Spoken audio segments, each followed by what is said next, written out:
Hello, Pug. And how are you? Hello. Hello. So, I'll get back into the Pug accent.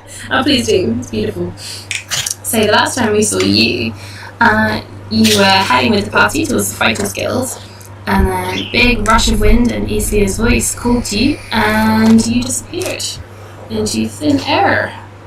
And the party haven't seen you since.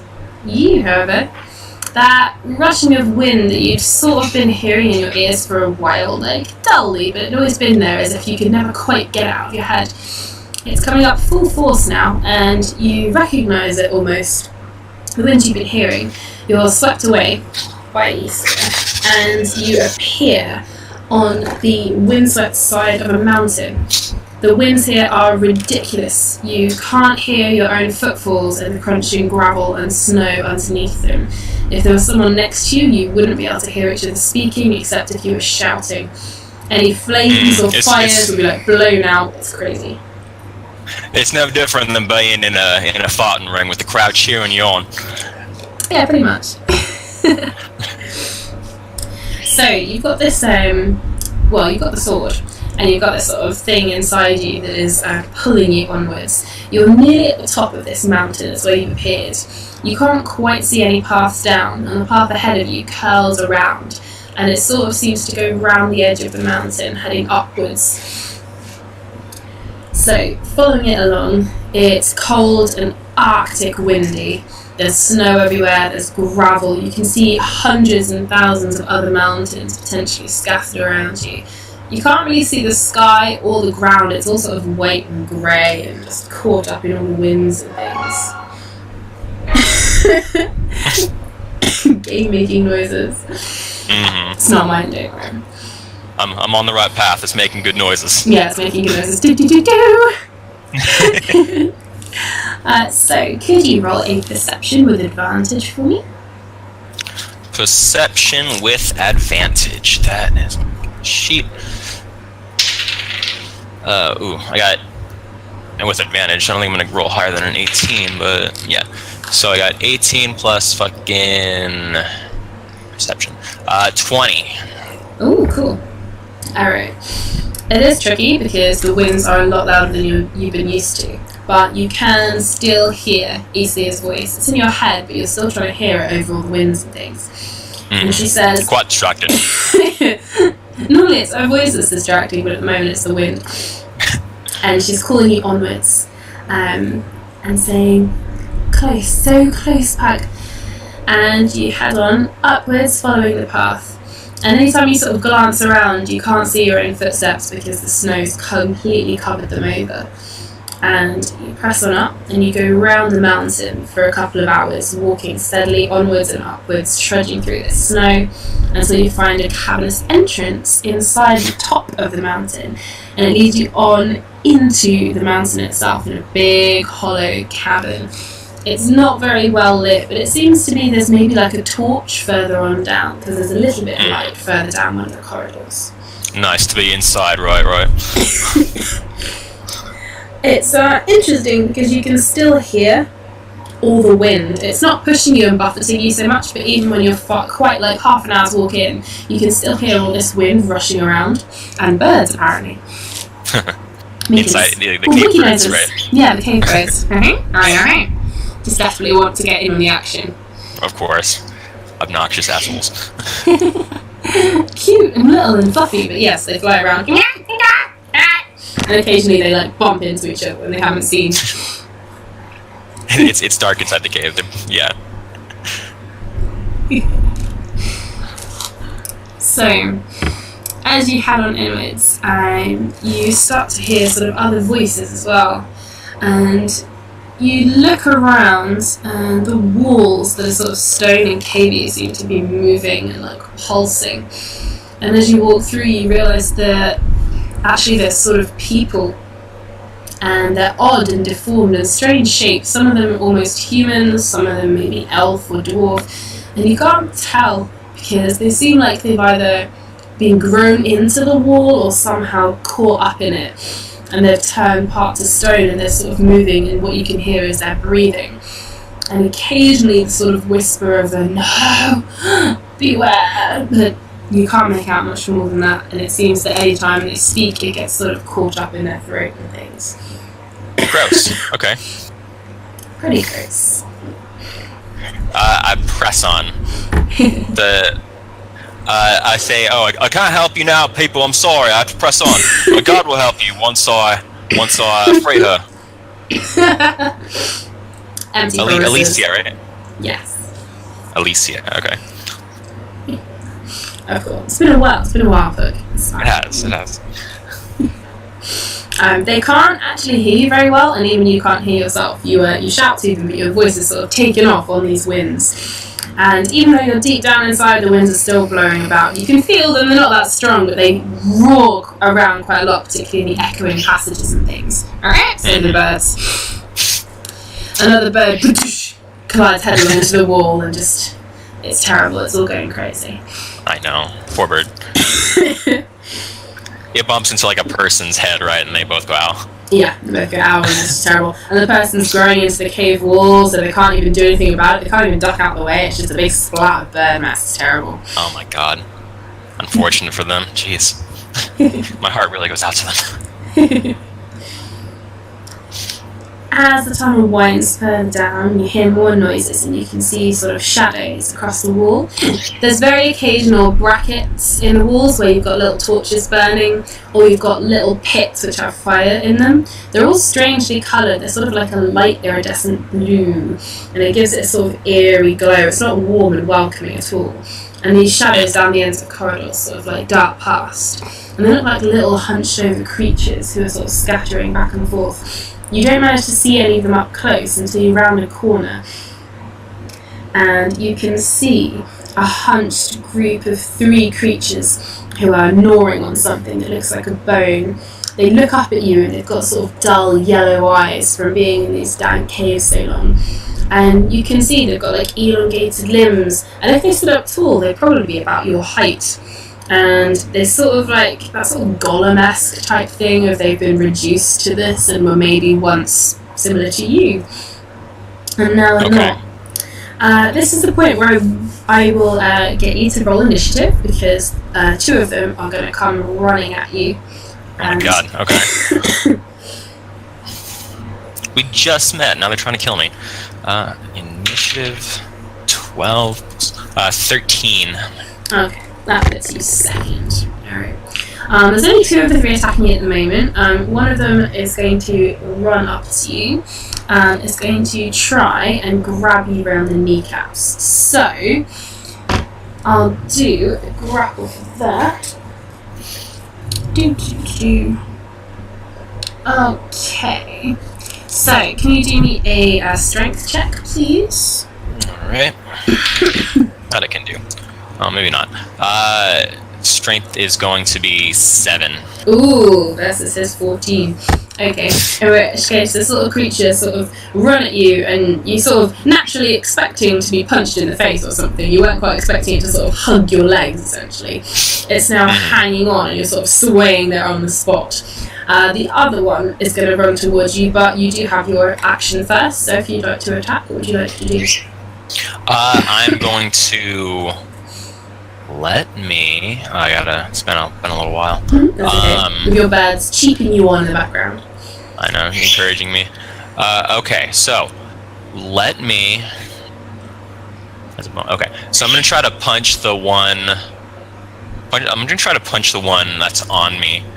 And I get 2 attacks from that, so...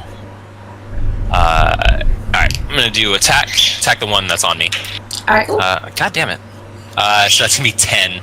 10 versus AC. That will just miss. Okay. So let me try again with my the second punch. Yeah. Okay, this one's better. 21 versus AC. Yeah, that hurts, yeah. Okay. And since I'm level 5, it's been bumped up, so Hey. it's 1d6 plus 3 instead of d4. It doesn't help when you roll a 1. 4 damage. Aw, that's okay.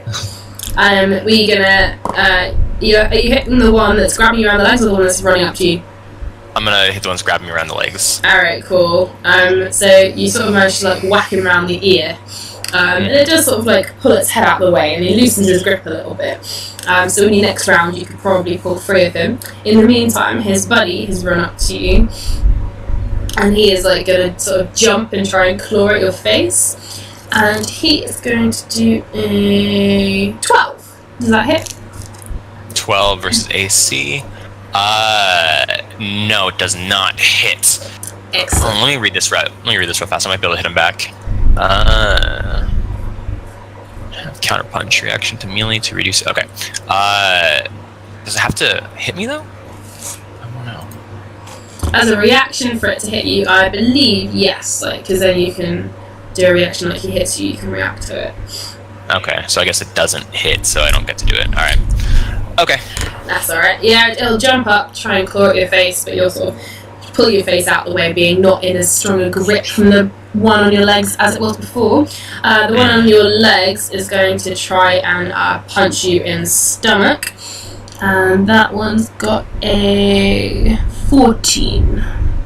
Okay, so that one, so my AC is 14, so okay, it hits or no? It'll only just hit. Okay. I will let you take half damage though, although you won't really need to because it only does 4. Well, I have a counter punch. Hey! So I have a reaction. Go on. So what is it? Okay, so reduced by 1d8 plus my strength modifier plus half my pug level. Alright, d8 is this one. Okay, so 7 plus my strength of like 4, I think. Mm-hmm. So it's more than that. So the point is, it gets reduced by that. Reduced by that. We'll go with nothing then. But if it gets reduced to 0, expend 1 moxie point and make an unarmed attack against the creature. Ooh, cool. So I'm going to do that and make an unarmed attack against him. Go on, man. 12, 18. Yep, I'll hit. And it's going to be a d6. 4 plus... is it 5? It's 4 plus 3, so that's 7 damage. Alright, cool. Noted. This one is going to let go of your legs now. He's like sort of like bleeding from like a big punch on his face. Broke his nose. His eyes got like puffed up around his nose and everything. He's like bleeding down into his mouth. He's like spitting it out and like wiping his eye. The third one like scampers over to him and tries to like pull it around to see what's going on. Only care about each other. Just a little bit. Meanwhile, that one's go. So technically, it's your other go now, so you can have your normal go. Can I shout something really fast? Sure. I'm gonna say, "Oh, you guys want some more? Or are you done?" Pretty much tell them to stop fighting. You know. All right. The second and the third one are sort of looking up like they're ready to fight you, kind of thing. Okay. So that doesn't do anything. The shouting only encourages them to keep fighting you, but I mean, you can do it with intimidation if you want. Yeah, let me try that one. Go on, man. Intimidation, that's plus 6. Cool. 4 plus 10. 10. Well, the one that you punched and is bleeding from the nose is definitely not coming back to fight you anytime soon, but the other two are not really affected by this. Okay. So let me try to... Okay. So I have 4 moxie now. Let me punch... Okay, so I have a new ability, the Haymaker. Okay. When you hit another creature with an unarmed strike or pug weapon, you can spend 1 moxie point to attempt to stun them. Alright, so I'm gonna punch the one. So I do a 1 regular melee attack. Cool. 10 plus 6, 16. Yep, I'll hit. Alright. So damage is 5 damage. And then... Okay. So, and I'm gonna hit him with the Haymaker. So they have to survive they have to do a Constitution saving throw or be stunned for the next turn. Okay. And that's the one that's, helping the other one, not the bleeding one. Alright, cool. Yeah. And he rolled a 9 for that. Okay, so he's stunned. The con save is 14. Okay, that one is stunned. That's the one that's helping the one that's already scared, yes? Yeah. Okay.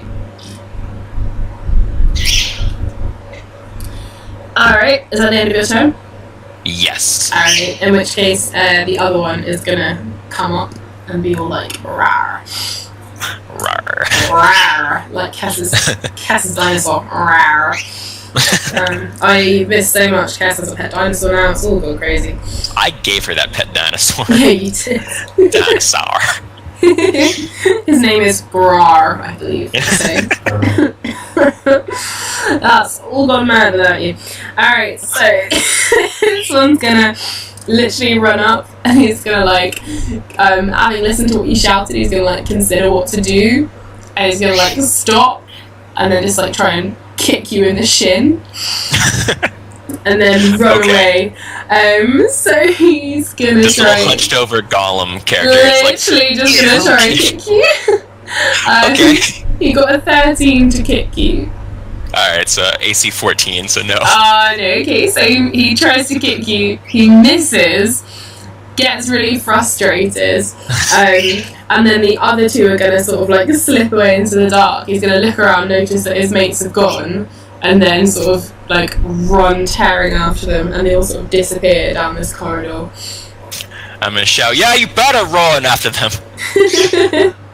All you hear is like some faint...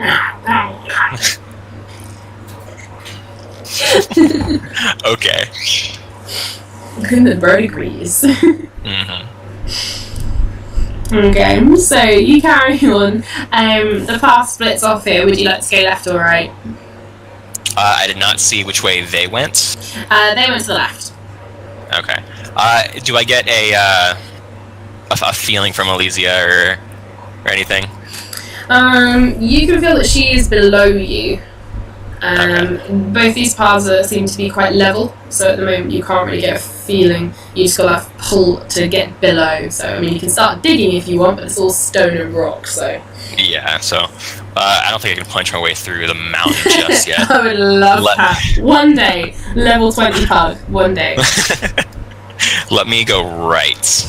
Alright, you go right. Okay. The mountain will not move for Mohammed. Pug shall punch the mountain.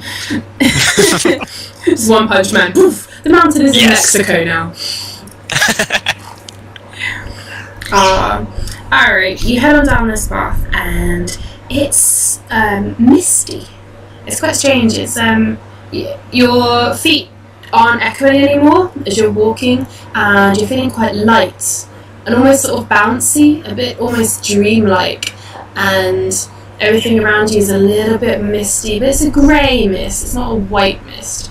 And it's not heavy, and it doesn't seem to stop you from moving or breathing it in, and you keep going.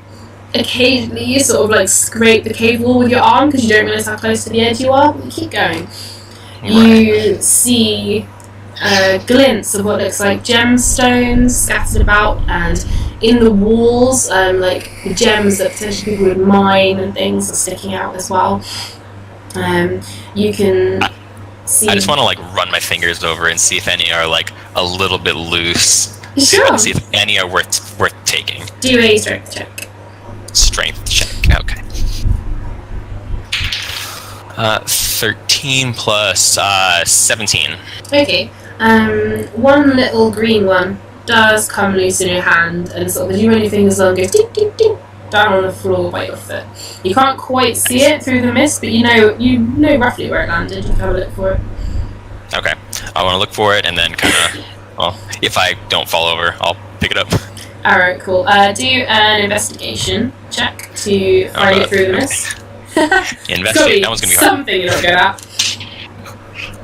14 plus 15. Okay, yeah, you had it dink, and it sort of dinged off your foot, and you feel around, and after a moment or two, aha, here it is. It's only about as big as your thumb, but it's green. It looks sort of like maybe an emerald or a combination of an emerald and something else. It's got like it's mostly green, and it's got like sort of streaks of yellow through it.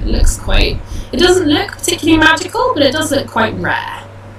Ah, quite valuable, mostly. So you can pocket that and head on. Will do. You keep going and you hear laughter, and it starts off sort of one person, maybe two, and you can sort of hear sort of chuckling, and then you can hear sort of more deranged, manic, Joker-esque laughter as it comes on down the corridor. As the corridor is sort of like, for the sake of argument, corridor, cave, cabin, all the same thing. And through the mist, you start to see the shapes of people. You can see a woman who is completely naked, and she is lying in a like pool of gold coins, and she is like laughing and doing like snow angels in these gold coins, but she's got like burns and blisters all over her skin, and you can see like smoke coming off some of the coins whenever they touch her, like a sizzle, and she's just laughing and rolling about in her riches and doesn't seem to have noticed that like she's burning herself away. Okay. So I see the woman. I see anyone else? You can do a perception. Okay. Can I also try to drop into stealth so I can kind of see what they're doing? Sure. So let me do stealth. Do a stealth and then a perception, yeah. Okay, so I got nat 20 on stealth. Alright, you are 1 with the mist. Nice. And then perception. Okay, 7 plus 8, 9. Okay. 9 perception.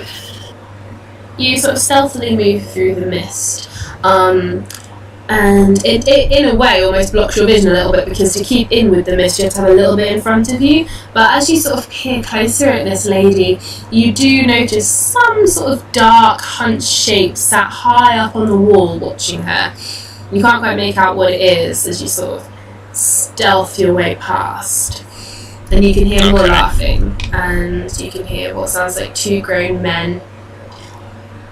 And as you go past them, they've got a big pile of documents in front of them. They're at a sort of stone desk, and they've got piles of documents, and you can see words like deed and final payment and successful, and all different things to do with earning money and having bits of land. And they are grabbing these bits of paper and like throwing them in the air.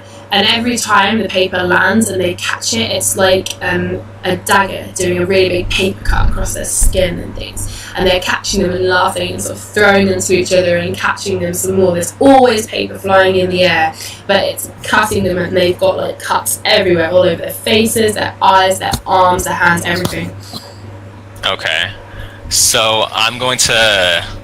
Alright, let me kind of drop out of stealth. I'll make sure I'm not like sneaking up on them or anything. I'm gonna go back a little bit, and then I'm going to kind of shout, "Hey, you blokes, all right?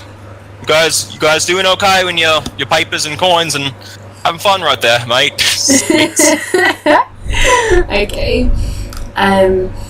The 2 guys with the papers sort of still holding them and laughing, they sort of turn in your direction and they shout, everything we've ever wanted, finally, ah! And they like start throwing them in the air again and catching them at each other, and like they sort of shake each other's hands as if to say, yeah! And papers land again, keep cutting their skin and things. Okay. The lady doesn't react at all? The lady back behind you, okay. she would have heard you, so you can sort of go back a few steps and have a look and see. She's sort of currently lying on her front, sort of doing a swimming motion through her coins and getting burnt. And you can see how deep the blisters have gone on her back. If she stays there a lot longer, it looks like it's going to eventually get through to her organs and things. And she's got quite a lot of blood and pus coming out of her back as well.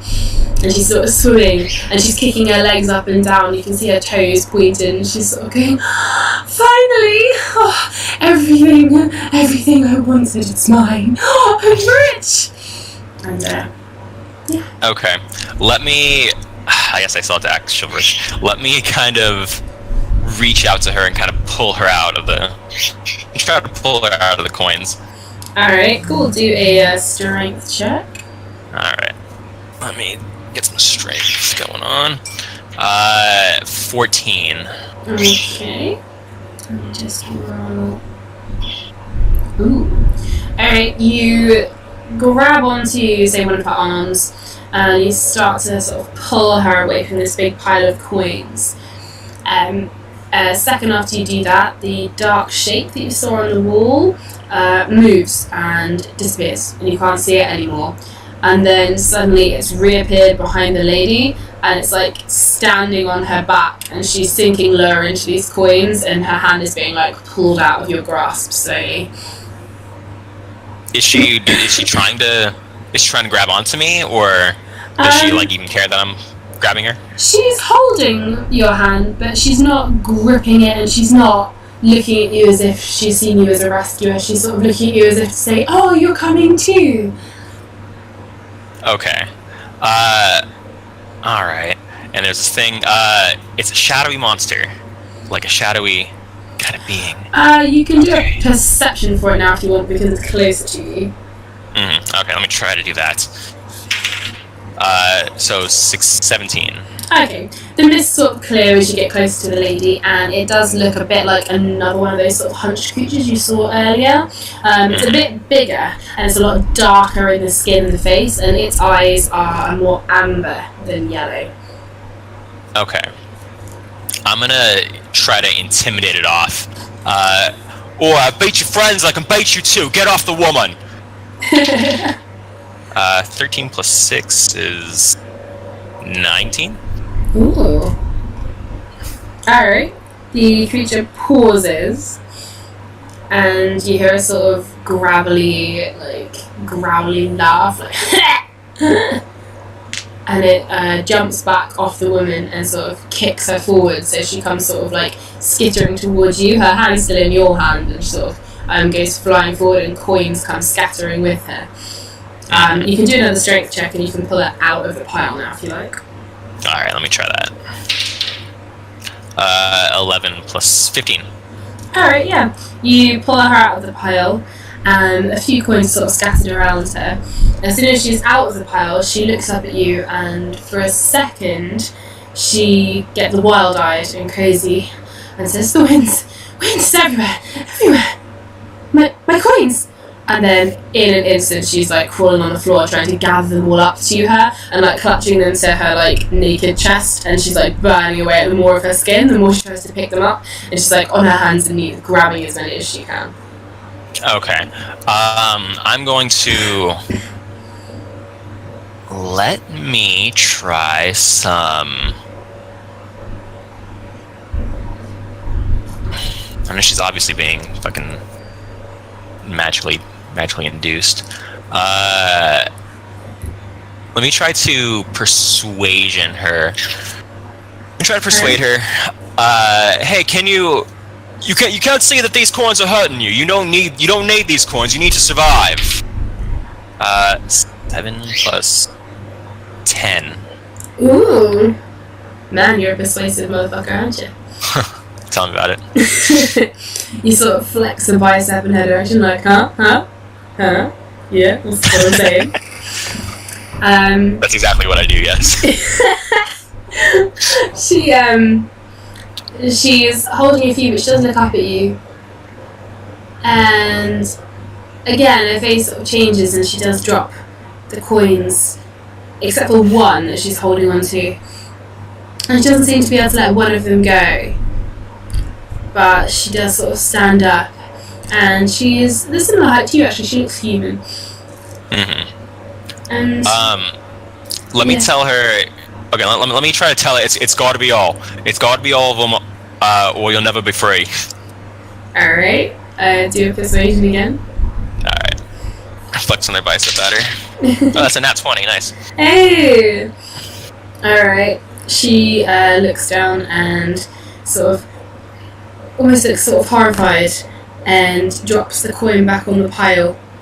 And when she does it, all the coins sort of go, and they scatter back together like they're drawn by a magnet, and then they all get enveloped in a load of stone and darkness, and then it's just like a piece of cavern floor, and there's no gold left there anymore. Nice. Okay. Let me try talking to this lady. I'm gonna say, how'd you get here? Who are you? I don't remember. I think we lived on a farm. It was so long ago. Always dreamed of being rich, you know. That was what I wanted, to be like the lords and ladies as they went past on their carriages. Why are you here? I'm fucking voice. I'm here to rescue my god. She's just gonna look confused. Have you ever heard the name Eisleya? Yeah, the creatures, they say it all the time. That's almost all they ever say. As they're muttering and walking about. What does it mean? That's the person I'm trying to save. She must be corrupted or something. Let's keep going. Let's see what we can do. Are you all right to travel? I mean, sure. Can we? Wait, other than being naked. Yeah, she sort of looks down and notices her naked body and says, okay, could you go first? Yeah. Let me. I don't need it. Let me take off my shirt and give it to her. It's like, I just love being naked because I'm pumped. Yeah. Alright, cool. She sort of takes your shirt and it just covers everything it needs to. Like, just. Good. Like, a few blood splatters here and there. She sort of looks at the blood splatters and she's about to comment, and then she sort of looks at her blistered and burned skin, sort of thinks better of it, and just tucks the shirt around her and falls into step behind you. You carry on down through this sort of misty tunnel cavern bit. Alright, let me try to do this. Let me try to rescue the dudes too. Okay. Alright, let me try to persuade them. It's tell them that can't you see that you're hurting yourselves with all this? You have to leave. And I'll try to diplomatize them. Or not diplomatize, persuasion. I use diplomacy. You just stabbed him in the face. It's not going to work. I use diplomacy. If I roll hard enough, anything will work. 15 plus persuasion is 18. Okay. These guys seem to be paying a bit less attention to you. They have both got fistfuls of these paper documents, and you notice that the cuts on them are much deeper than you realised. Some of them now go almost all the way through their forearms and things. One of them has a whole hand that's almost hanging off, but still he flaps it around trying to catch the bits of paper, and almost more and more seem to appear from the ceiling. Every time they throw them up, they sort of more come down than they were thrown up. Okay. Let me try to... Alright, I'm gonna flip the table. You're gonna flip the table. Alright, do a strength. Yeah. Do a strength to flip that table. 19, that's gonna be over 20. 23. Okay, you move forwards and you sort of flip the table. Cups and saucers go flying. There's 2 of each. What look like a big ring-bound folder and some candles and quills and parchment all go flying off the table. So it flips magnificently. Mm-hmm. And these 2 guys stand there and notice you. All these papers still falling around and going as they land. What was that for? To snap you out of this stupor. You guys are being idiots. You're cutting yourselves with this paper. You have to leave now. What? But this is it. This is everything we work for. Isn't that right? Yeah. This is it. This is the dream. We're living the dream. You're telling me your dream is to be in a dark, disgusting cave with papers cutting you to the bone every second? Do another persuasion on that. Alright. 14. Alright. The guy whose hand is falling off just doesn't get it. He is not getting anything you're saying. It's not sinking in. He's just looking at all these papers as if to say but I've got deeds to all these properties and I've got money. And he's just looking around counting it in his head. You can see his eyes counting all this stuff. Mm-hmm. The other guy listens to you slightly more. And he sort of like, he lowers his handful of papers. And he says, what? What are you saying? Where are we? I'm gonna point to the woman, and I'm gonna say the same thing that's happened to her is gonna happen to you. Look at the state she's in. She was about to die until I rescued her. Do you want that to happen to you? Alright. Again, the guy missing a hand he's ignoring you. He's just gone back to throwing all the papers around. The other guy looks at the woman and notices all the burns and scars, and he sort of looks at his own arms and legs and face and sort of touches his face, feels it, and sort of a look of comprehension dawns on him, and he says, what? Well, no. And he throws all these papers down, but every time he tries to let go of them, more appear in his hands, and they sort of scatter. Every time he drops them, they reappear in the sky, and he's trying to throw them all off his hands, and he's shaking his hands, but they're not disappearing, just more and more keep appearing. Okay, does he have does he have any magical artifacts on him or anything? He doesn't seem to. He's sort of got quite a fancy shirt on and just some plain sort of trousers. He doesn't seem to have. He's got bare feet. Okay. I'm gonna try to sweep, kind of kick the papers away from him and away from his buddy and everything. See if that will, me interfering will help at all. Alright. Just do a dexterity check to sort of kick them in the right direction. Alright. 11 plus 1, that's gonna be 12. Okay. You managed to kick a load of the papers near this guy. They sort of fly into the hands of the other guy as he's parading about. He is pretty much a lost cause to you at this point. It seems like his hand is very nearly gone. He's got cuts in his legs and everything. All his clothes are ripped. This other guy closer to you, as you kick him away, he manages to give one last sort of, and he as he pushes the papers away, the skin on one of his palms goes with it and sort of fuck, and he's now profusely bleeding from the palm, but all the papers have left him, and he sort of shakes his head and steps sort of out of the circle of all these flying papers and steps nearer to you guys. Okay, let me kind of take I don't know if this is going to be a good idea or not, but let me take a piece of the shirt that I gave to the woman. Kind of tear off a little bit of the sleeve and tie it around this guy's profusely bleeding wrist. This is in fact the story of how Pug ends up naked the next time we see him. All your clothes are gone. No one will believe you either. They'll be like, what? You're a nice person who gave me clothes? But nah, you're lying. That's not the Pug we know and sort of love.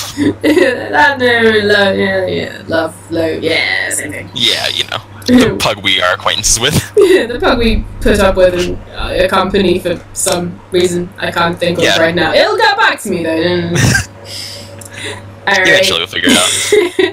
So the three of you guys head on, and you eventually come to the edge of this sort of misty cavern bit. Let me ask the dude. Ask the dude if he knows the other guy, because there's one last thing I want to try. Okay. He says. So let me ask the dude. Who are you? The same questions. Who are you? Do you know where you are? Why you got here? Do you know this other bloke? Yes. He's my brother. We were trying to set up businesses for years and years, and finally it seems we were successful. I have no idea where we are. I thought we were in the office at home. Alright, so you care about your brother, right? Yeah, cool, of course. Okay, I'm gonna try to punch the brother in the face. I'm gonna try to knock him out. Okay, the brother who's still got the missing hand? Yes. Okay, sure. Hey, shut up. Hold on, give me a minute.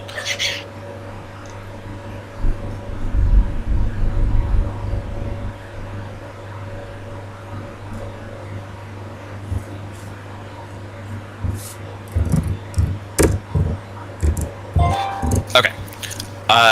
Let me punch him in the face, try to knock him out. I'm gonna try to do the haymaker on. Okay. 12 plus, that'd be 18. Alrighty, that will hit. That's total damage. Cool. That's gonna work. He's not really. 12 damage. Where do you want me to roll damage? Yeah. Are you trying to like injure, or are you going to sort of just knock him out, not kill him or anything? Not kill him. I just want to kind of like punch him so he'll go collapse. Knock him out. Okay. That's what I want. Yeah, that's no problem. All right. Yeah. It really doesn't take much to knock this guy out. And he sort of looks at you stunned for a second, and then his eyes sort of roll, and he falls backwards with a doosh, and he lands in all the papers. When he lands on the floor, the papers sort of stop swirling about, and they just sort of land there. But they don't disappear like the gold from the woman, they just sort of lie there. Okay. Can I pick him up? The papers or the dude? The dude. The dude. Yeah, you can. Okay. I'm gonna pick him up, and I'm gonna try to give him to the other guy. Alright, yeah, you get him out. The papers don't seem to swirl or attack you or do anything in particular. You get him across. His brother looks at you gratefully and helps you sort of carry him, and sort of holds his brother up, and he sort of smacks him in the face a little bit, and he... I don't think that's a good idea for right now. Leave him unconscious. Alright, and he sort of gestures for you to sort of like punch him again. So I've given him a little more love tap in the face. Little flick. Bing! Yeah. Alright, and the guy is out, but the brother's quite big as well, so he sort of holds him around the shoulder and hoists him. And yeah, so you now have a naked woman and 2 brothers. Nice. Alright, now we're ready to continue. And now we continue our folly. On our merry way. Alright, so you get to the edge of this sort of cavity bit. It spirals downwards. The mist slowly thinning the further you go, and you notice that you're pressing on quite quickly, but the people behind you are walking quite slowly, and it seems like it's harder for them to walk, even though it's on a downward slope. Everything seems harder for them. They're out of breath, and they're pausing every now and then. You reach the bottom bit where it levels out, and the mist has completely disappeared. You can just see the last remnants of it around the last spiral bit of the slope you walk down. And it opens up into a much larger, darker cavern now. Okay. So I'm gonna make sure I'm gonna say, ask them if they're alright to continue. Are you guys alright to continue? You blokes okay? The brother looks up and he's, yeah, it's just difficult. Not sure. Downhill, for goodness sake. Must not be as fit as I remember. And the girl just says, it's hard to breathe. Don't know why, I was fine before. Are you not tired? No. Maybe you guys have been here quite a while, right? So I assume you're just, not used to the exercise. You guys move forward a little bit into this big chamber or hallway. It's got engraved into the rock either side. It's got like big columns and things. And it looks quite fancy. It's not quite a room. It's more sort of just intricate carvings and like almost an entrance way. And far down the other side, you see large gates. They're thick wrought iron. You can't quite see through them because they're intricately twined with metal. And there are words written on it. Remind me what languages you speak? Okay. I speak Common, Elvish, and Thieves' Cant. Okay. You can read some of these, not all of them. Some of them say, beware. Some of them say, danger. Some of them say, ahead lies the destination for all. And one of them, right down the bottom, scribbled in thieves' cant, says, only for the living. Okay. Only for the living. Beware. Alright. I'm gonna tell the other people, you don't have to press on if you don't want to. It's acceptable for you to head on back.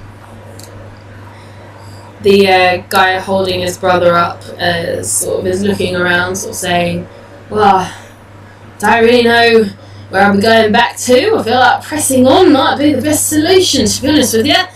Might find an exit, sticking numbers. What do you think, Missy?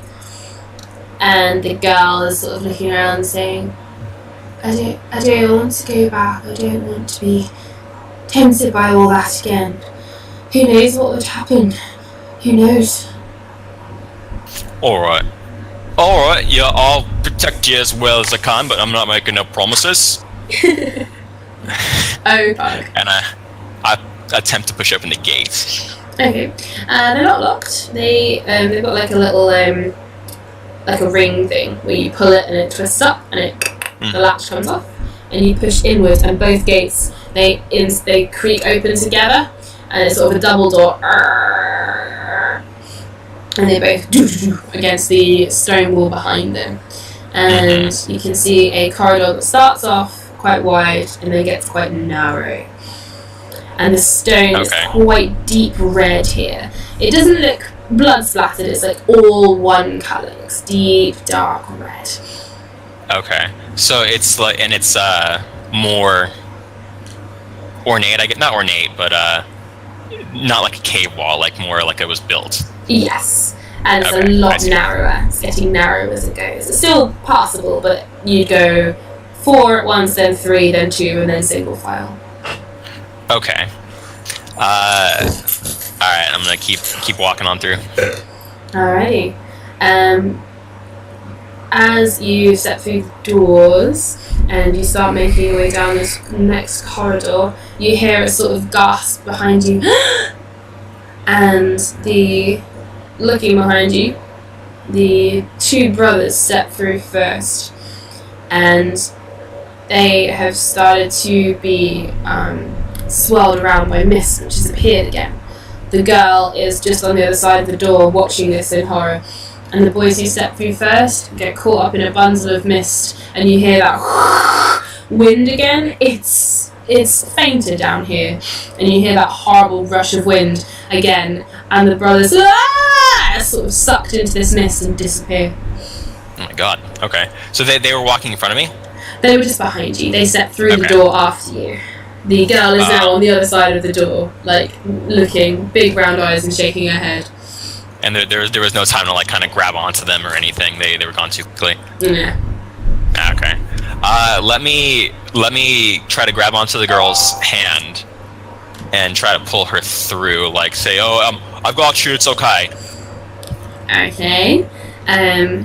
She steps through, holding your hand, and the second she's moved past the threshold, the hand you're holding, it's not solid anymore. It's ghost-like and passes right through your fingers. Oh my god. Okay. Can I push her? Like, shove her back real fast? Sure. Do a strength check. Okay.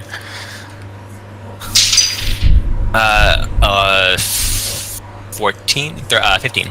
15. Alright. You manage to push her back, and she stumbles and lands on her butt on the other side of the door.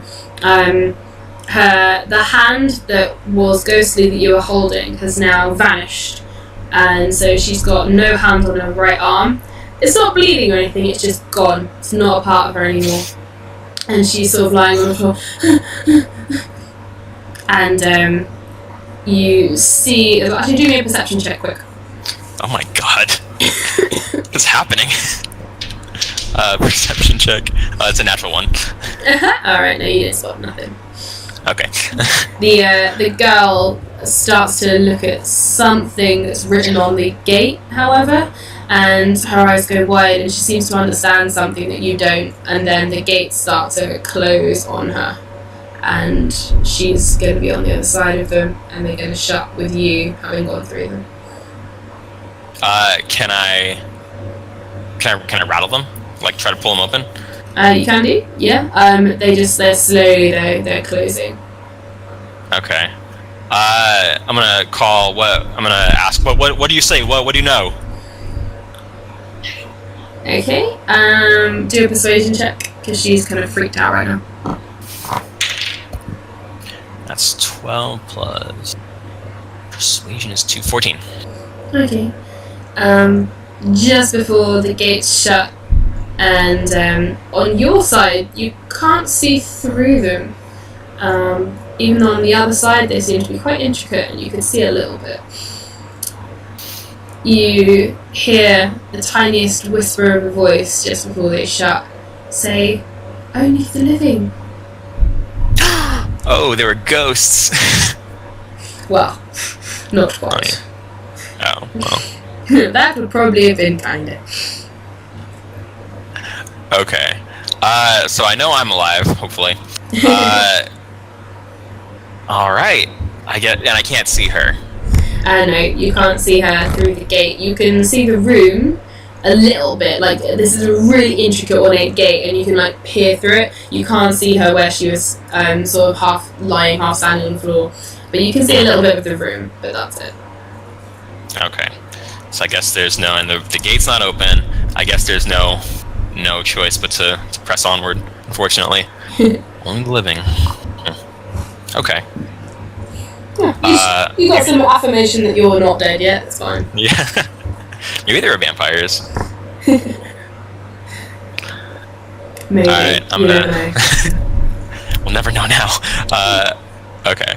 So let me keep going. See what else I can see. Alrighty. So this room, it starts quite wide and then it gets narrow. And again, there's winding cavernous corridors. They're all dark red. All the stone down here is an intense dark red. It does look like a sort of blood colour, but it's not bloody. You're not slipping on anything on the floor. Nothing's wet. Nothing's sticky. It doesn't smell. It's just the colour. And there's no mist down here, and the wind again is really faint. But you push onwards and you almost have to turn sideways at some points. It gets so narrow, but they are paths occasionally lit by tiny little candles that are letting off again this eerie blue light, which makes patches of the tunnel sort of glow up a dark purple, like a fifi colour. It's very nice. Fancy. It's very fancy. Very fancy. Nice. So can you do me an acrobatics check? Acrobatics, okay. No, that's not good. 2 plus 3. Alright.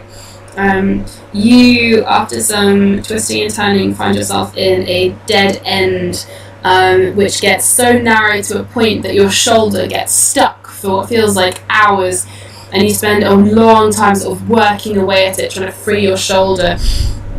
And you hear this crazy thoughts going through your head, sort of like, could just cut it off, you know, chop it off, you'll be free, chop it and keep going. And you sort of shake it off and sort of, what the fuck, no. The show. Wait, so the room was like getting narrow, and I got myself stuck in it. It sort of started going off in lots of sort of windy directions. And as you were trying to fit through a piece, you then sort of like got a bit stuck and realised that you could sort of turn around and go another way. So you sort of managed to eventually wiggle your shoulder out of that one and then continue down another path, which does widen out a little bit, but only so much that you can walk straight on. There wouldn't be enough room for another person beside you. Mm-hmm. Okay, so... Alright, that was weird. Let me keep going. Alright, you keep going onwards. You've got 3 paths. You've got one to your right, one to your left, and one that goes straight onwards. And no, I guess no sensing from Eisleya. Again, downwards. Down. Down, down, down. Okay, let me go left this time. Alright. Lucky left. Alright. Lucky left. Can you roll me a perception check? Perception is 16. Alright. As you are walking down and sort of twisting and turning again, occasionally you have to sort of shuffle sideways and then it evens out again, and then you sort of turn and sort of breathe in and keep moving. But still following what looks like it's definitely been hollowed out. It's definitely a deliberate path. It's just very, very narrow. Quite tall though, quite high ceilinged. Still cavernous though, so it's like a long, thin cave. As you're turning sideways at one point, trying to catch your breath, you notice one of the walls has a drop back, and you see 3 gold bars, as if like a prison door, but there's no handle and there's no doorway, there's just 3 bars in this patch of wall, and behind it you can see a room that's lit in that sort of blue candlelight. And is there anyone on the inside? It's just like one room, not like another pathway, right? Not that you can see, and go up and have a look. Okay. Yeah, let me try to push it open. Alright. Do a strength check. Strength check. That's a nat 20. Hey. Alright, you start to push on where the bars are and where a door would be. The walls seem to humour you for a while, and given the strength that you push into it, they sort of bend as if you're pushing a sponge, and then they come right back out at you, and it's like, what? But you're closer up to the bars now, and you can see this room is tiny, only big enough for maybe 2 or 3 people to stand in.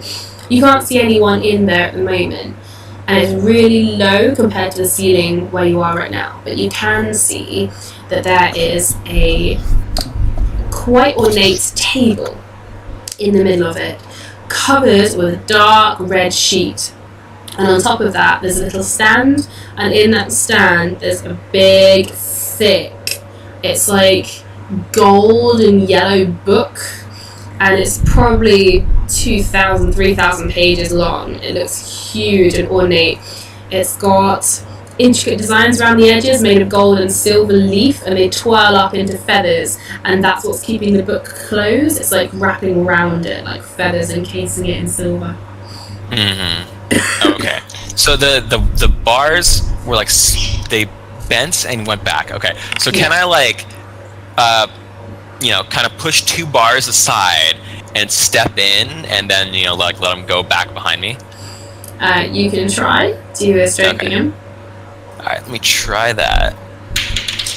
11 plus 14 is going to be 15. Alright. You push away at the bars. These ones don't give as easily as the first ones did. You push, and again, you find yourself in a similar situation where you can sort of force your shoulder through, and then it seems a little bit stuck. It's a different shoulder though, still a shoulder just for a change. And you have to sort of try and wiggle it free. You can reach your arm into the room, but it's nowhere near close enough to get to that table. Okay. Fuck, I don't have a lot of abilities that will get me that book. If strength doesn't work, I don't have a lot. Okay. Fuck. I don't think I'm getting that book, unfortunately. It's alright, it's all just red herrings to distract you. Oh shit, well in that case. Or is it? They'll never know. I guess I'm gonna have to keep going. Yeah. Alright, you can work your shoulder free and carry on going down this passage. You've got one that slopes upwards, the next passage, and you've got one that slopes downwards. I guess I gotta go down. Alright, he's going down. He chose down. I so wanted to put things from Labyrinth in here, but I didn't because I'm well behaved. I'm sorry. I wouldn't appreciate them because I've never seen Labyrinth. Alright, stop D&Ding right now. Go watch Labyrinth. Come back. Go watch it for the puns that aren't there. Oh, I give you homework. You need it. You need this in your life. It's amazing. And then David Bowie appears before you. his bulge comes out first. So, Yeah, I hear he has an epic codpiece. yeah, it's terrifying. So you follow this path down, and it stays very narrow, and you hear more noises, and you see a sort of arched doorway at one end, and you hear mumbling and what sounds like not quite conversation, more sort of maybe snapping at each other. Snapping at each other. Okay. And there's not, I don't assume there's going to be enough room to like properly stealth, given how narrow the corridor is. Well, you have got to like an arched doorway, so you can have a look through if you want to see what the room is like it goes into. Yeah, let me do that. Alright, do you want to do a stealth while you peer around? I'll give my best shot, yeah. I'm planning on announcing myself anyway, so why not? 10 plus stealth is going to be 11. Alright, you sort of poke your head gingerly around the side, and you see a little sort of cavern bit. It's low ceilinged, a lot lower. The ceilings have been getting lower the further down you go. All red again. And you see there's like a table with gears and cogs and like bits of machinery and mechanism on it. It seems like sort of like gadgets and doodads and whatever things have been working on. You can see a couple of hunched over creatures like working with screwdrivers and things, and they've got like goggles on, and they've all got like hunched shoulders that have formed like crispy fingers, and skin flaking off, and like missing bits of limb, and one of them looks like he's got a big chunk out of his back missing. There's several of them, and could you do a perception with advantage? Alright. 7 and... Okay, so 7 plus perception is going to be 2, right? Yeah. So 9 perception. Okay. You think you hear one of them say, as it walks past another with a smile, not a pleasant smile, sort of like an evil smile, a grin, a smirk, if you will. You think you hear one of them say, Eisleya, but you're not 100% sure. Okay. Let me try to open the gate. Alright. If I can do it as quietly as possible. How would you like to try and open it? Is there a handle or a lock or something? Yeah, there's a handle and a lock. Oh, okay. Let me try to maybe it's unlocked. Let me try to open the lock. Alright, so are you gonna turn the handle to see if it's locked, or are you gonna try and pick the lock? Just turn it. Okay, you turn the handle really slowly. Ding, ding, and the lock is in place. The door's not open. The gates are open. So it's locked and not opening. Yeah. Okay.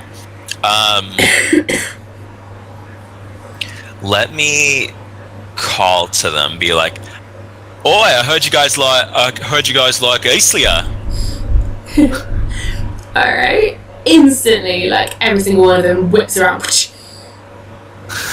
And they, like, look at you. These are, like, even bigger versions of the creatures you've seen before. They're still hunched and horribly deformed, but they're not quite shrunken and golem-like yet. They're still sort of walking like humans and things. And, they're, like, staring at you, big, round eyes. And they're not saying anything, but it's quite eerie, like in the sort of dim blue light down there. There's sort of all these eyes looking at you.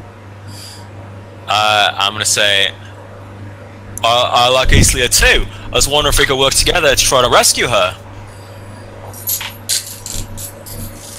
You hear a sudden ripple of like cackling laugh as they like spread the laugh around the room. And like several of them who are at the tables go back to what they're doing, and a couple of them sort of creep close to the door and stare at you.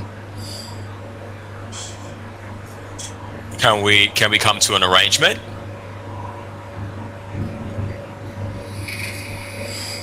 and one of them tilts his head sideways, was looking at you, and sort of a go on kind of expression. Okay. I hear she might be here. Have you guys explored all of these caverns yet? They look at each other, the two nearest you, and they look back, and both at the same time they nod, and they've got like big, like, sort of smirks on their faces. You guys don't talk much, do you? Eisleya. Yes, that's who I'm looking for. They look a little confused. You guys speak common, right? And if not, I'll ask again in Elvish. When you say you guys speak common, one of the ones at the table, without looking up, just hisses over at you, once. He said one? Once. He spoke common once. Okay. Can you open the gate so that we might have a proper conversation? Eisleya. Oh my god, these guys are not very helpful. The two nearer to the gate have sort of moved closer and are sort of peering at you, looking inquisitive and still smirking. Okay, I'm gonna try to like motion to them to like and try to rattle the handle again, see if they'll get the message to open it for me. And I'll say Eisleya. They nod, and they look at each other, and they nod, and they look at you, and they nod. Eisleya, Eisleya. And they like motion to themselves as well, and they motion all around them. Eisleya. We are in Eisleya. Okay. They look a little confused, and the guy at the table who is doing fixing and melding things sighs.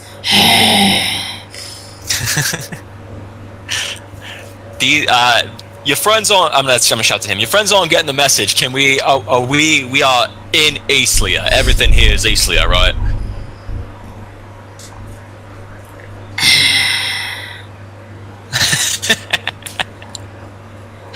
Okay, I feel like I'm not getting something. He's he sort of sighs and sort of. Most down here. He said sword holder, most down here. Yes. Okay. Oh, do I still have the sword on me? You do. I'm gonna pull it out and show them and see if the world will get any brighter at all. Around you it does. It doesn't penetrate as far as it used to. Cass would be delighted if she was with you down here. Mm-hmm. I see. Do they react to it at all? The two nearest the gate do. They recoil.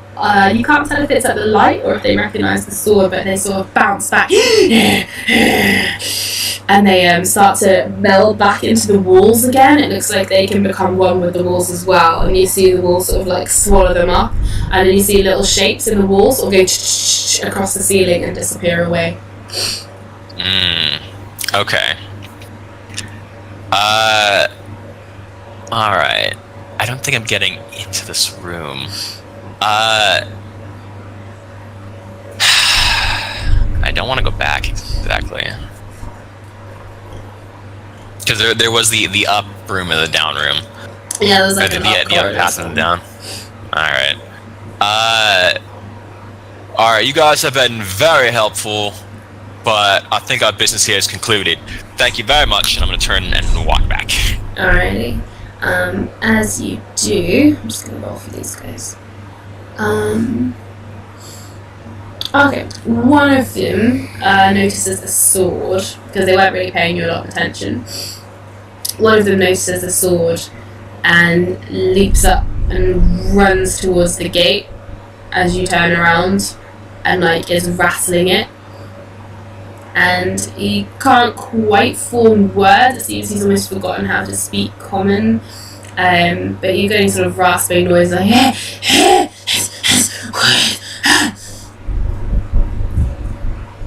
sword, he said.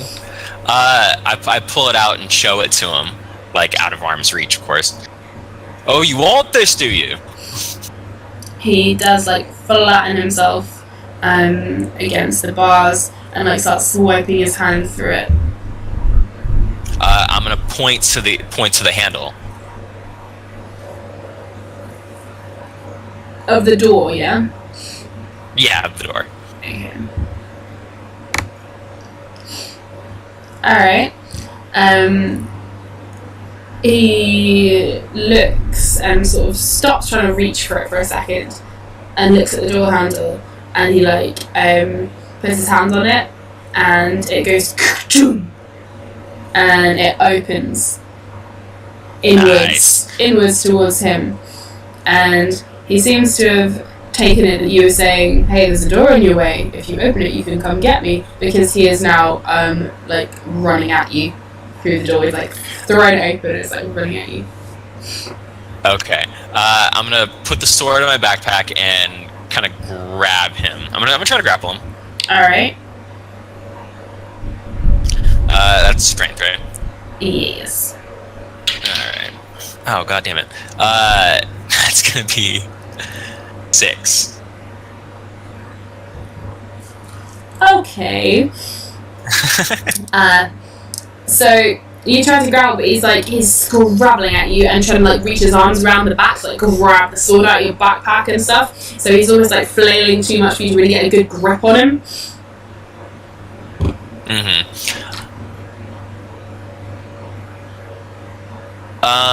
So I'm gonna do my best to keep the sword out of his reach. I guess I'm gonna try to like shove him back, but I want to go into that room. Okay.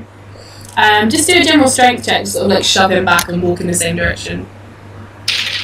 Alright, that's a nat 20.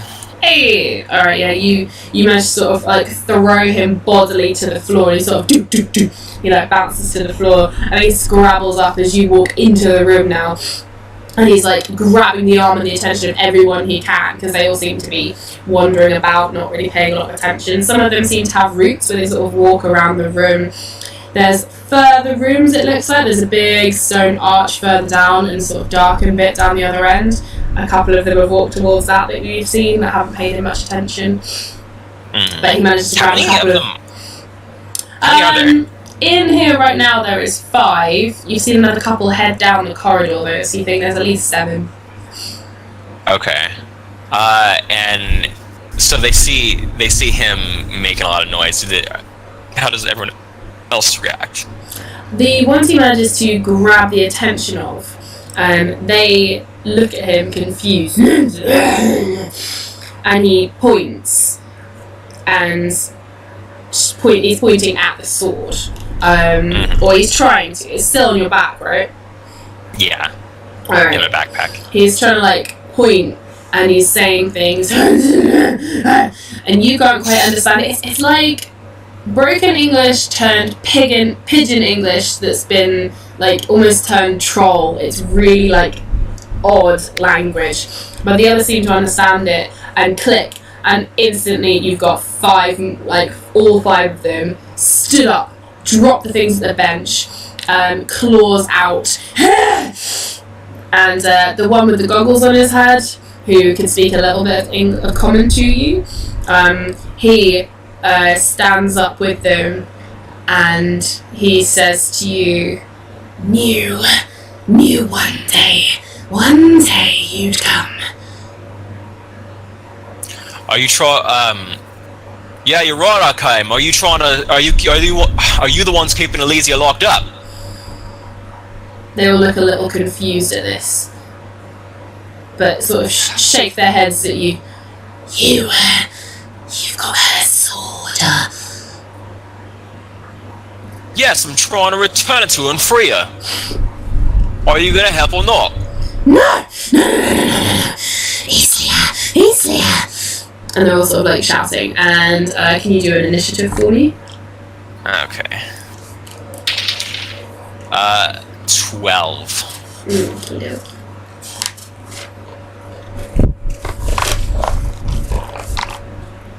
Alright.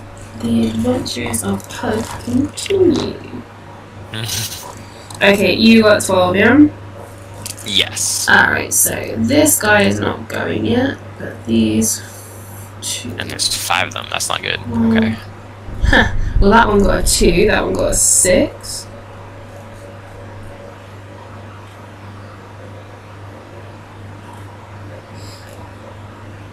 Okay. Alright, you are up second. 2 of them are not doing anything yet. And they'll be at the end of it anyway. So, one of them from the table, not the one who can speak common, but another one near him.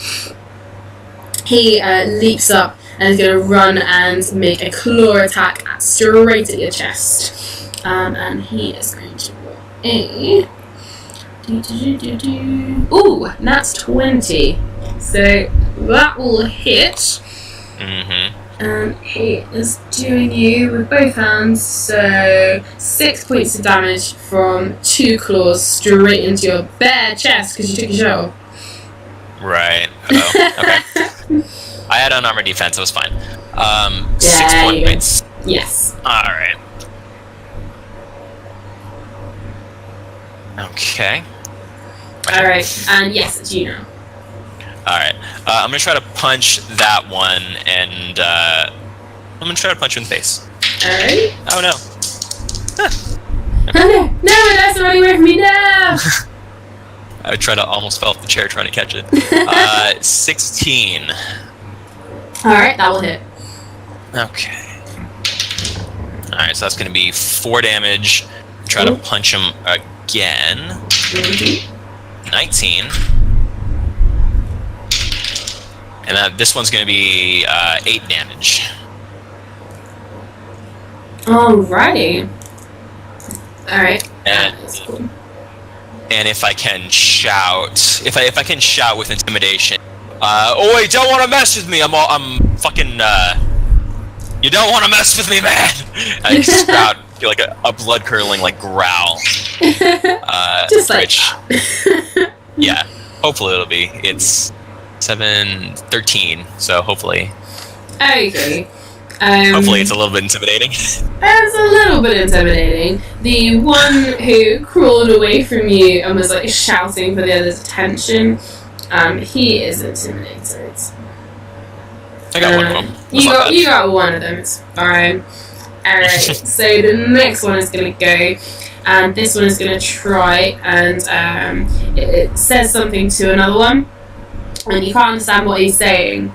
The first one that's intimidated now is backing with you, but pointing and saying things, and it seems he's describing where the sword is, because this one is going to run up and try and like take the sword from you. So, can you do a dex check against his dex check, just to see if he can like climb up and... Ooh, that's okay. Yes, which is not good, so I got 10. Ooh, he got 9. Oh, lucky. And that was with extras. Okay. So he is gonna like, it is gonna like run up, and knowing that it's somewhere on your back, he's gonna try and like fumble and sees this like bag that it seems like they haven't seen bags for a while, or something about it is confusing him, and he's sort of like pulling at like the different pockets and pouches and sort of like not quite getting it, and you manage to sort of turn around and like sort of shakes him off, and he sort of steps backwards a little bit. That one is intimidated, and those 2 are shouting at you and not taking their turn, so it's around to this guy again. He is going to try to claw you in the crotch. Oh, that's not good. Okay, so I'm going to use counterpunch on that. Alrighty. Well, let's see if he hits first, I guess. He got a 16. Okay, so that's going to hit. I'm gonna try to counter punch him. Cool. Okay, so fucking 1 plus. What is it again? It is 1 plus my strength plus half my pug level. So that's gonna be 3 plus. Okay. So 4 plus 8. So if he's so it's reduced by 8. Okay. Damage. All right. His damage was 9. Okay, so I take 1 damage from that. There you go. And it's your turn now as well. All right. So I'm gonna try to hit him back, and I'm gonna try to stun him this time too. So that's 14 plus. That's gonna be 20. Ooh, yep. Okay, so that's gonna be 9 damage. All right, noted. And I'm gonna try to stun him with the haymaker. So I punch him in the gut. Go for it. And he's got a con save. All right. Yeah, his con save was a nat 1, so go ahead. Okay, so he's stunned until the next turn. All right, stunned. Okay. All right. This one is grabbing the arm of another one, and they're going to try and all try and surround you so that you'd have to get past them to go forwards anywhere. If you're going to go further into this room, there's this sort of dark corridor bit at the end. Other than that, there doesn't seem to be anywhere where it just seems to be like a dead end bit of corridor. And hallway. So these two are going to run, and they're just going to run up and try and surround you. So that's those two. That one is backing away from you. In fact, he is backing away. The one who was intimidated, he is backing away, and he's going down that dark bit of corridor at the end. He's going under that big archway and disappearing through there. So he's now out. And then those two are going to shout, Eisleya! And it's something else in their language that you don't understand. So I'm going to.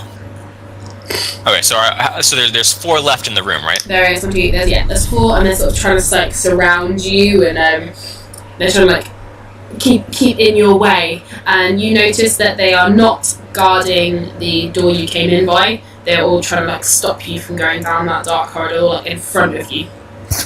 Okay. Are any of them else attacking me? That one is not. This one took its go to sidestep and join in the throng, trying to like hold you back. So no, technically it will be around to your go now. Okay. I'm going to. I guess let me try to yell at them to get out the way. I'm gonna yell get out the way, and then I'm gonna do like another guttural growl. That seems to be the only thing they understand. So I'm gonna try to intimidate. Okay, this one's better. 15 plus 6 to be 21. Get out the way, man! Raw! That's pretty good. It's very scary. What was your roll again? It's 21. Alright, yeah, that's pretty cool. The bigger one, the one that was speaking to you in common, he seems fairly unaffected. The others are backing away from you a little bit. They're backing towards that dark archway though. They're sort of still keeping you away. They're like, oh no! And they like step back by about 3 or 4 steps. Okay. Can I try? Okay, I'm gonna try. Okay, I'm gonna try to stick my arms like straight out on both sides and kind of like run forward and try to knock all of them down. Alright, can you do a dex check and then your attack? A dex check and then the attack. Alright. Yeah. That's not bad. 15. Alright, 15 for cool. dex. Alright. And then my attack, 18 plus 6 is gonna be 24. Alright, well, you will hit 3 of them. Okay. That's good. So damage on those? Yes. If you want, you can do damage for all 3 at once, or you can do it separately. Alright, let's do all 3 at once, make it easy. And it was good, that's a good one. 9 damage to everyone. Ooh, okay.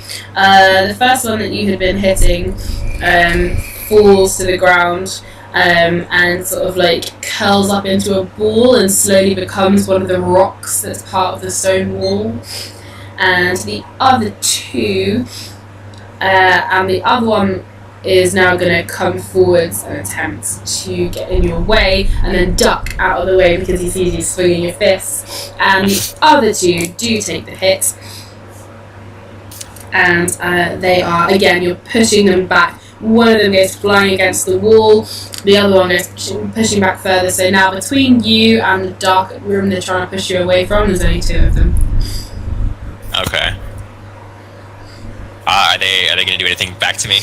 They're both going to try and run at you at the same time. And, well, one of them got a 2 and one of them got a 17. So, one of them, lunges at you and misses and sort of gets the other one in the knee, and the other one manages to, grab your shoulder and is, hanging on. Okay. Grab my shoulder and hang on. Alright. Damage. 3 moxie now.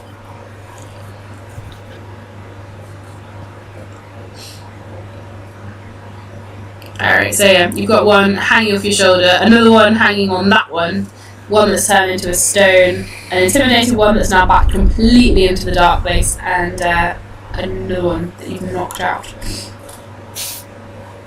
Okay. Did I take any damage from the one on my shoulder? No. It's just sort of trying to hold you back. Hold me back, man. Okay.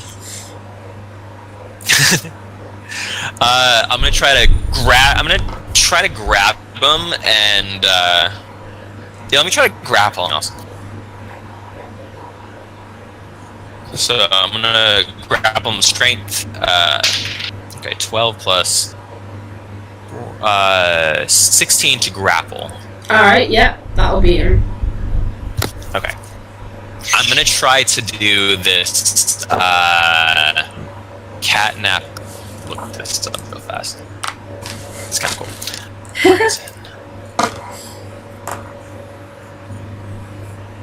Okay, so when you have a creature grappled, you can spend your action to, I guess my action. So I gotta wait till next turn, I guess. Well, it can be your go because they had theirs to run at you, so. Okay, but I grappled one, right? Mm-hmm. Okay, so do I can have another action? Sure, go on. Alright, spend 1 moxie point to attempt to render the creature unconscious. So I have him, I'm gonna kind of grab him around the neck and kind of make him pass out. Okay. Roll 3 d10 plus your pug level. D10, that. 1, 2. I only have 2 d10 with me, so I'll roll 1. Oh no, I have 3. You have 3, okay. Hey. Okay, so I got 4, so that's not good. 4 plus 2 pug level. Which is 6. So if he has 6 or less XP, HP, he goes unconscious. Okay. Which I don't think he has 6 or less. Close, but no, not quite. Okay. So that was fun. But it is a successful grapple. He is there, slowly being chokeslammed, whatever. And I have 2 moxie left. Alright. So there you go. Yeah, there you go. So this one is going to try and break your grapple with a 2 to his strength, so never mind. And this one is going to try and pull his friend away from you. Oh, with a 5. Yeah, no, that's just... no. So their efforts are sort of futile at the moment. You are invigoured because you can hear a familiar female voice in your head saying, "You're so close to me, Pug." Now I have to beat up these guys. If anyone gets to my wife, yeah, they're gonna die. All right. So, who's going now? That would be around to you. All right. I'm gonna try to. Let me try to punch the one who's trying to get the friend out of the grapple. Okay. Right? Yep. Oh, that's in that one. That's not good. And I have him grappled, so I don't have my other hand. So I think that's that, unfortunately. That's alright. This one is going to try and kick you. With a 12. That's not going to hit, is it? No. And this one got a 7 to try and attempt to get out of the headlock. So I'm going to say it's back around to you again. Alright, let me try to do the catnap again. Try to do the catnap again, roll. Alright. Hopefully for better results. That's better. 7, okay, 13, 15 plus 2. So 17. Okay, yeah, so less than that means he's unconscious, right? Yes. Alright, cool. Yeah, that one is unconscious. That's the one you're grappling in. You've got Yes. a headlock. Cool, yeah, that one goes unconscious, and his friend falls to the floor with him, and gets up, and sort of like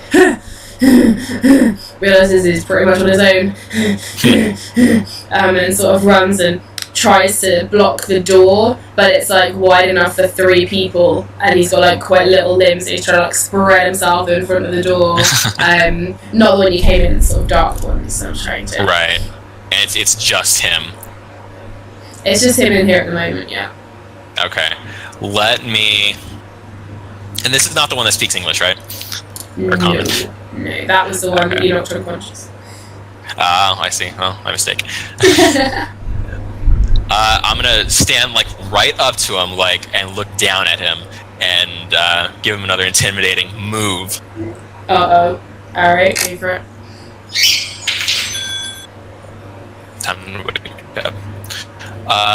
19. That's 19 plus. It's gonna be 25. Alright. This guy sort of quakes a little on the spot, and then like flattens himself against the wall and like turns into stone. Good. All right. Now that now that they're all gone, can I take a short rest? Sure you can. So you can sit down at a table, put your feet up. And I look at what they were doing. What were they doing in here? Because they were working on something, right? Some of them were. They were like. Is there anything on the table? Or? Yeah. Do like an investigation check. Okay. Let me see what I can put together from this. That's 6 plus. It's 7. Alright. You can't quite make head or tail out of what exactly it is that they seem to be doing. There's like little gadgets and gizmos. You can't quite tell what. It seems like they're making something. It seems mechanical. It seems maybe some sort of structure or pieces. You're not quite sure. Mm-hmm. Can I? I'm gonna try to kind of break it a little bit. I want to break it as much as I can. Alright. Like keep them from coming back at me. Okay, so you're gonna try and like break all this stuff that's on the table. Yeah, it breaks the project because it looks like a weapon to me. So You're I gotta... breaking their school projects. Yeah, I am the dog that ate their homework. Okay, just do like a general strength attack to sort of like smash it up. That is going to be 10, fortunately. Okay. You sort of you start punching, but a lot of it's made of like metal, and it's sort of like you can dent it a bit, but it's sort of like, you go to slam your fist down this like round cog thing, and it's sort of like, so good job this is at the beginning of your short rest, because it's like, oh man, I need to shake that off for a minute. It's like you just punch Lego. It's a good thing no one was around to see that. Yeah. And no all my one will intimidation ever checks are know. gone right out the door. It's like, no, I can't be intimidated by you. You're a pillock. But yeah, so your short rest goes by, and yeah, you're in an interesting place. Red walls, red floors, red everything, stone, cavern, ceilings. But yeah, you're rested up.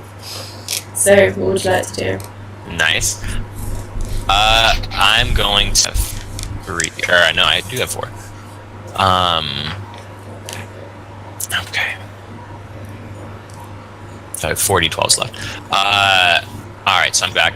I'm gonna keep continuing down the dark passageway. Alrighty.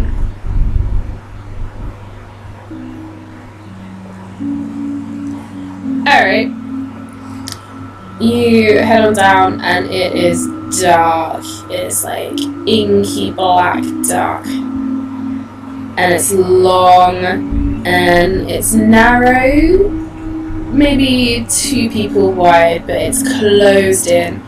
Very low rocky ceiling, and you can see like odd bits of rock sticking down at you where like stalactites have been growing, and there's dripping water and things.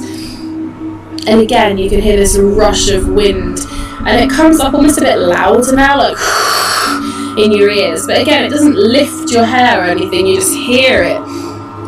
Mm-hmm. It's all in my head. It's all in your head, Puck. It's all in your head. It's all in your head. And as you head on down, you see a very tiny little dim red light at the end. And as you get closer and closer to it, you see it's a small cavern right at the end of this corridor.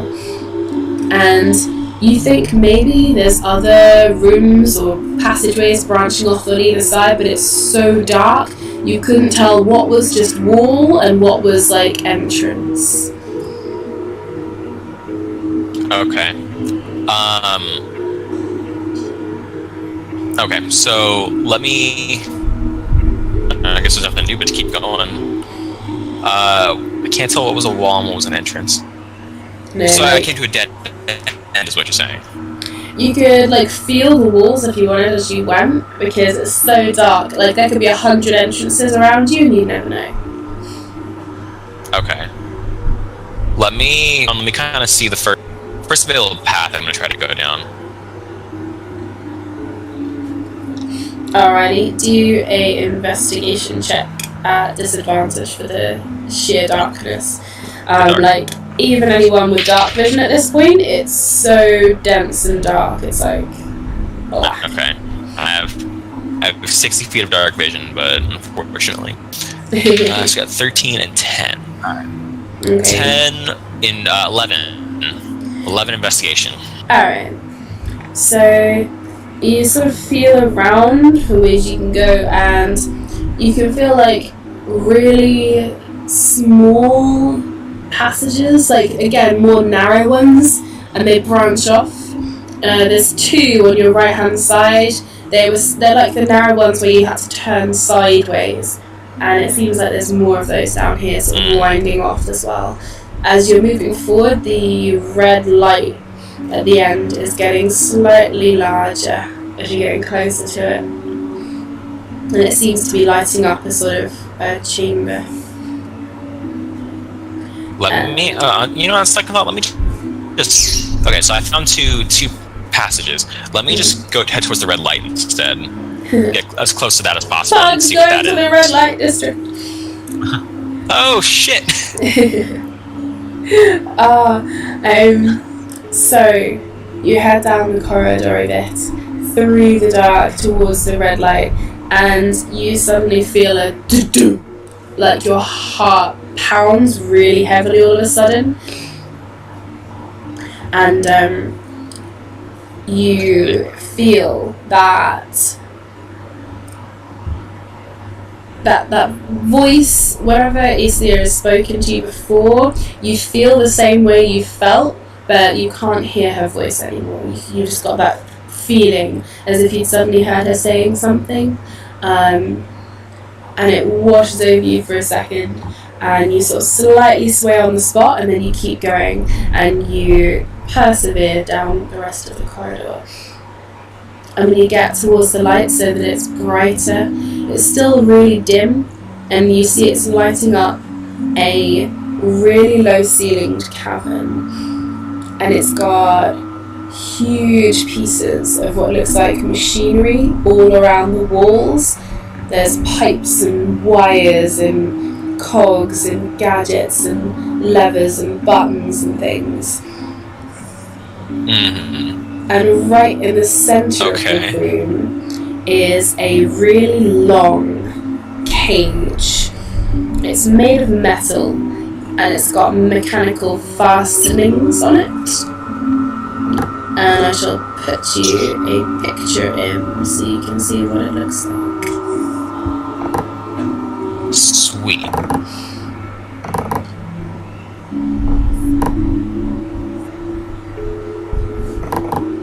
I'm gonna get back. Secret D&D was okay. There we go. Oh, jeez. Okay. So it's long and short. Okay. And I see. you can see there is a girl, young woman, lying inside it. Does she look like, she looks like the Eisleya from my visions? She does. It's very hard to tell because the lighting is all red and dark, and everything around it is completely black. But her face structure does resemble some of it, and the clothes she's wearing are different. They're sort of, they look tattier and grubbier and older, but her face does resemble the woman you saw. Okay. Well, she has been here a while, so I assume not every clothes wouldn't stay as could be. So I'm gonna head over to her and try to shake her, reach through the cake, ask, "Are you Eisleya? Is that you? I've been looking for you all over." Madame, is that you?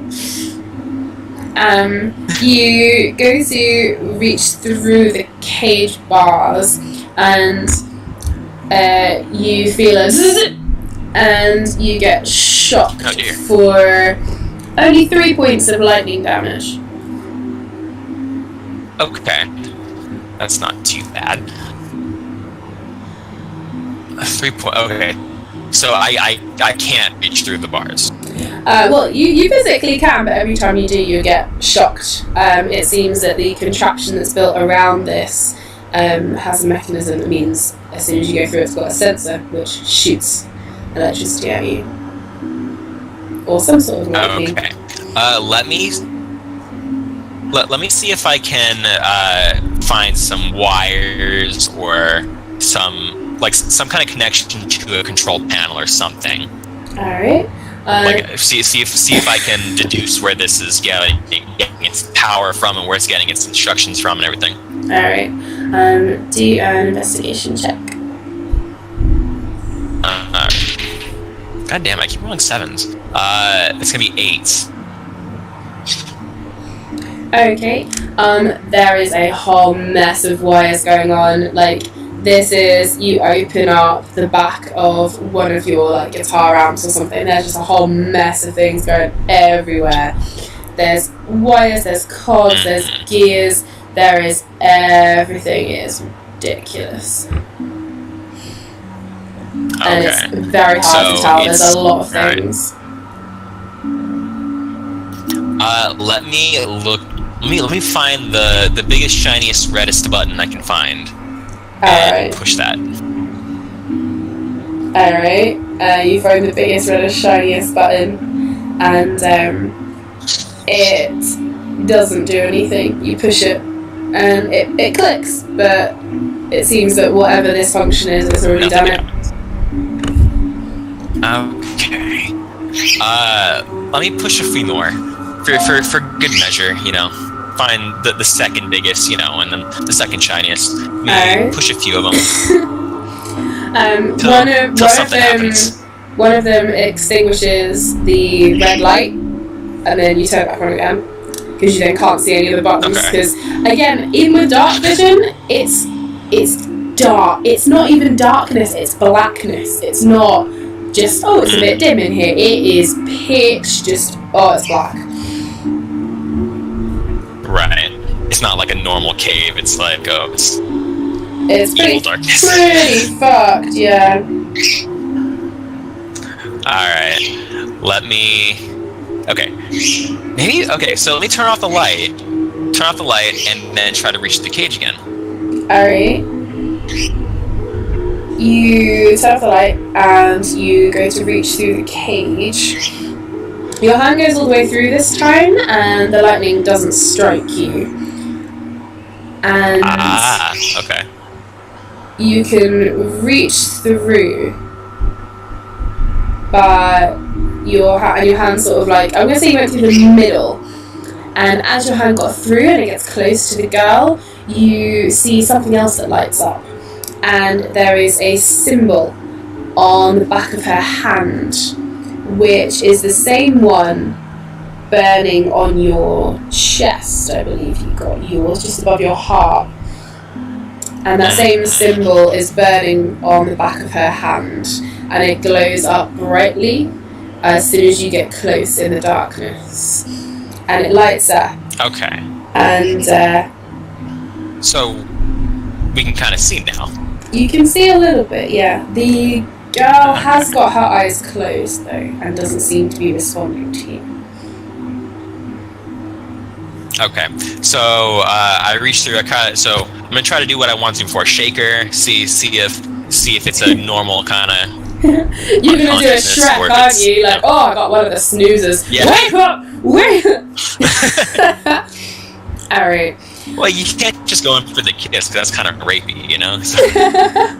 Plus, you'd have to get your head through the bar. That'd be an awkward angle. Like, that's just awkward. Oh yeah, it's not romantic at all. Just best skip that.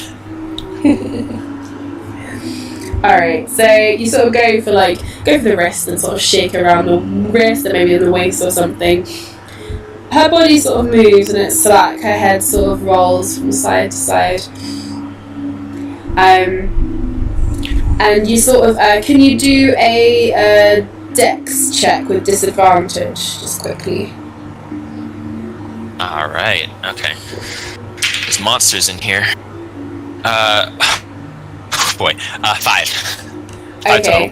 As you're shaking her, your arm catches on the metal that you've been sliding your hands through, and you don't get electrocuted, but something pulses, and you hear a sort of rumbling noise above you, and the ceiling, the stalactites on the ceiling are starting to rock.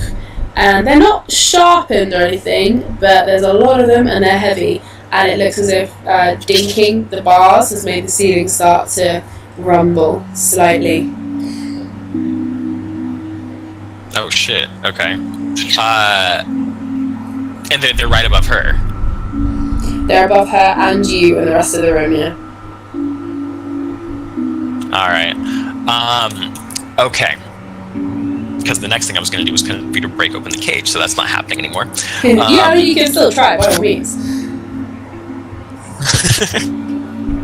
I don't think my dexterity is going to be good enough to kind of knock the falling stalagmites out of the way. Okay. Let me... Okay, the light's off. There's no more... Okay. Are there any, unplugged wires on the floor? Yeah, from what you can see in the light from her hand. Although, are you going to pull your arm back out after the ceiling starts to fall, or is your arm still in there? Oh, are they falling now? The ceiling's starting to rumble a little bit, but you can... So did you pull your arm out when that happened, or is your arm still in the cage? I pull it out. Okay. When your hand gets outside the cage, the light on her hand goes out and everything goes black again. So you can't see if there's any particular cables or wires or anything around your feet or anywhere in the room. It's all gone black again. Okay, well, let me turn on the light. Alright. You turn on the red light. And then start looking. Okay. You have a look around. There's a few wires that are like they're sort of dangling or waiting to be connected to something. They're all like different shades of brown and black. Okay, I'm going to lay the unplugged wires on top of the cage. Try to short circuit something. Okay. See if I can break it or so like get electricity flowing away from the cage, and you know what I'm trying to do. Alright, sure. You put them on top of the cage. One of them sort of sparks, but it doesn't seem like there's anything going through the cage enough to make them short circuit at the moment. The last thing that did that was when you put your arm in and it electrocuted you. Okay. Is there so can I plug them in anywhere? Do I see a place to plug them in? No, everything seems to... It's higgledy-piggledy and cobbled, but it seems that everything has its place. Alright, let me unplug some shit. The next thing I'm going to do is try to unplug shit so I can get the...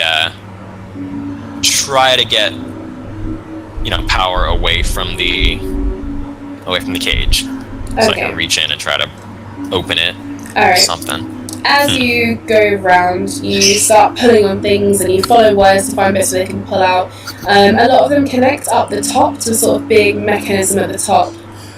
And you pull away at some of them and they cast sparks and things and the light goes out again. And her hand lights up because you're sort of on the top of the cage and you're quite close to her. And as you're pulling at things and sparking, another great rumbling in the ceiling happens, and the whole cage shakes as a couple of these stalactites sort of fall and collapse onto it.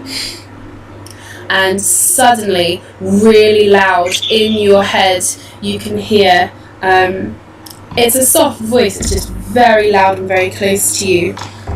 And it says, "My champion, give me your heart." What? What do you ask of me? My heart? Like literally? Because you have my body and you have my soul. What more do you need? The voice is quiet again. "My champion Pug, give me your heart." And the girl's eyes sort of flicker open in the cage, and she can't sit up in it, but she does roll over to face you, and she puts her hand out towards the bars to try and touch yours, and it's glowing with the symbol on it.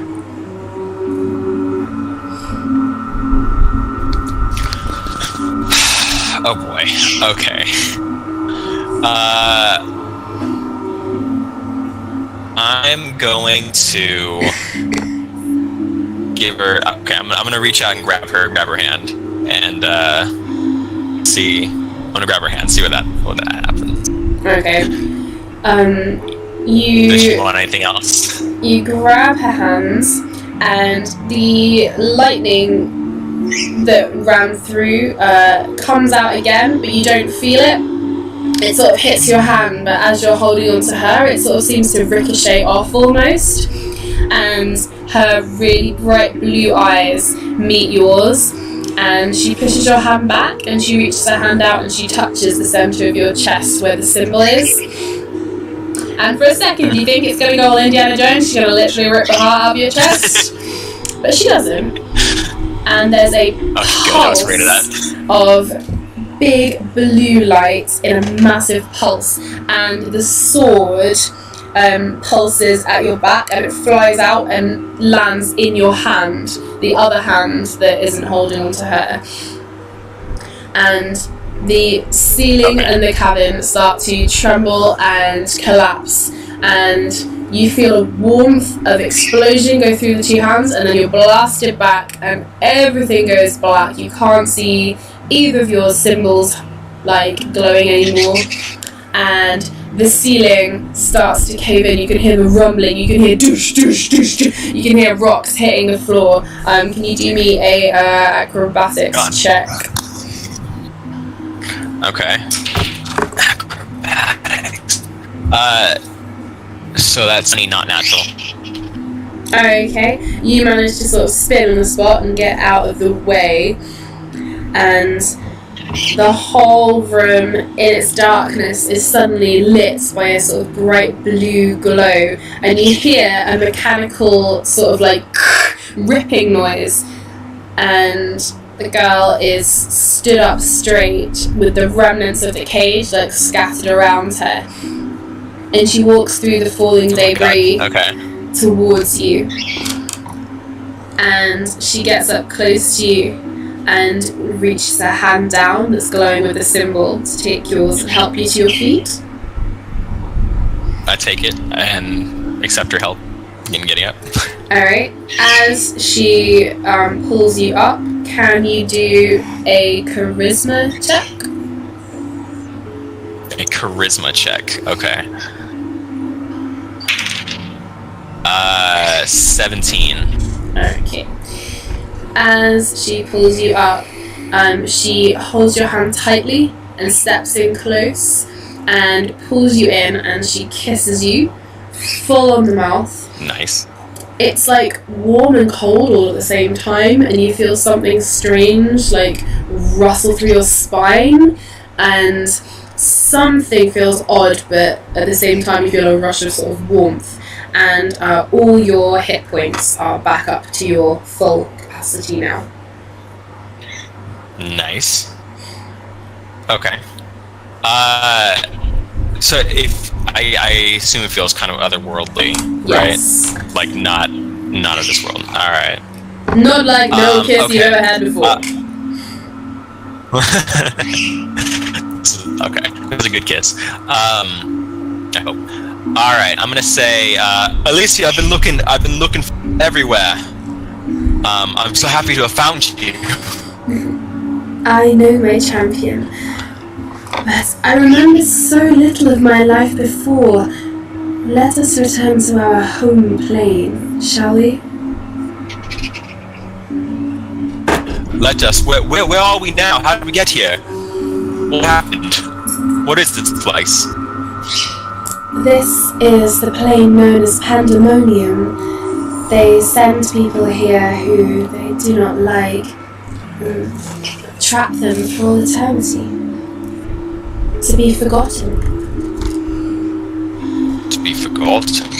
Who were the people before? Who were the Golemites? I know very little of them. I believe that they were once mortals who squandered their lives in some fashion and attempted to do things to prolong their existence. Their punishment is to remain here and guard those of us who are caught and trapped. I see. Let us leave then. If that is your will. Of course. And she takes your hand, and you feel that warmth again. And as you guys step through, you see the falling bowls and things, but she steps you through them effortlessly and glides through the room with you. Creatures come out of the darkness and run towards you. And the sword in your hand sort of instinctively like swings at them, and you manage to decapitate a couple of them as you go past. Nice. And you soon find yourselves up in the windswept halls of Pandemonium, and I shall leave you there to discover what happens later on. Ooh, okay. So this is gonna lead into the pre-Bothwell event or session. potentially. Ah, okay. Potentially. There are several things that may be afoot. Wahaha, evil DM laugh. Nice.